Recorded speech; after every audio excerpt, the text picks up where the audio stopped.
মাদ্রাসা স্থাপন করুন। মাদ্রাসাকে প্রচুর পরিমাণে ভারতীয়রা ভয় পায়। নারে তাকবীর, নারে তাকবীর।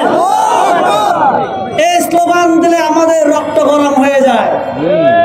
ভারতকে দমানোর একটাই রাস্তা এই স্লোগান, এছাড়া অন্য কোন স্লোগান বাংলাদেশের মার্কেটে খাবে না। আমি এই 16 ডিসেম্বরে বিজয়ের মাসে আপনাদেরকে বলতে চাই, আপনারা জয় বাংলা স্লোগান না দিয়ে এই স্লোগানটাই ধারণ করুন।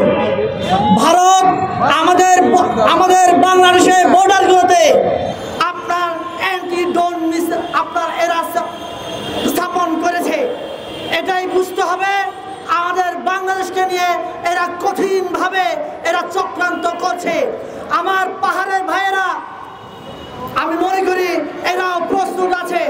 আমি বলতে চাই যে ভারতীয় পণ্য বর্জনের ডাক হিন্দু বৌদ্ধ খ্রিস্টান ছাত্র জোট এরা ডাক দিয়েছে, আমি স্বাগতম জানাই। আমি এর পাশাপাশি আমি খুশি হতাম যদি আমার বাংলাদেশের হিন্দু ভাইয়েরা ভারতের বিরুদ্ধে মিডিয়ায় এসে আওয়াজ তোলা শুরু করত। আমার বৌদ্ধ ভাইয়েরা, আমার খ্রিস্টান ভাইয়েরা মিডিয়ায় এসে আওয়াজ তুলত। কিন্তু আমি খুব আশঙ্কিত, আমি দুঃখিত যে আমার ভাইয়েরা এখন আওয়াজ তুলছে না।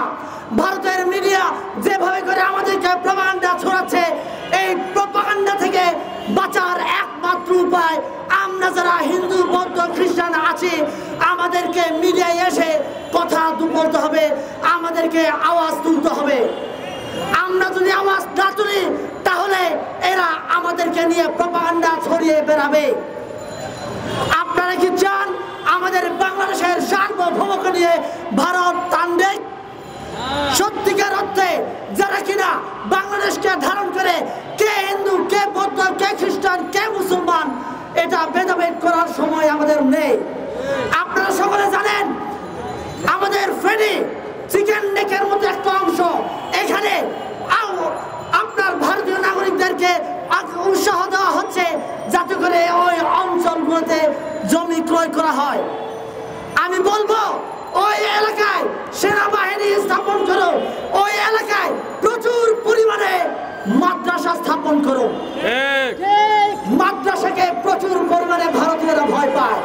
আমি জানি না কেন ভয় পায়, কিন্তু আমি আহ্বান করতে চাই এই বাংলাদেশের গভর্নমেন্টকে, আমার পাহাড়ের ভাইরাও আপনারা সকলে জানেন আমরা ট্রেনিং প্রাপ্ত, আমাদের অস্ত্রগুলা ভারতের বিরুদ্ধে তুলতে হবে। আমাদের এই পাহাড়ের প্রত্যেকটা নাগরিককে ভারতের 7 সিস্টারের দিকে চোখ দিতে হবে, তবে আমরা শান্তি পাবো। ভারত 7 সিস্টারকে দখল করতে পারলেই আমার পাহাড় শান্ত হবে, অন্যথায় আমার পাহাড়ে আপনি হাজার চুক্তি করেন কোনো লাভ হবে না, কোনো ফায়দা হবে না। আমার এই পাহাড় অশান্ত হওয়ার মূলে একমাত্র কারণ ভারতের RSS, ভারতের ভারতের মোদি। আমি আরেকটি কথা বলে যেতে চাই, ভারত পৃথিবীতে সবচেয়ে গরু রপ্তানিকারক দেশ, তাহলে আপনি গরু রপ্তানিকারক দেশ হয়ে কেন আপনার দেশের সংখ্যালঘু মুসলমানদেরকে গরুর গোশত উন্মুক্তভাবে খাওয়ার জন্য আইন পাশ করেন না? আপনি আইন পাশ করেন, তারপরে আমার বাংলাদেশের সংখ্যালঘুদেরকে নিয়ে আপনি কথা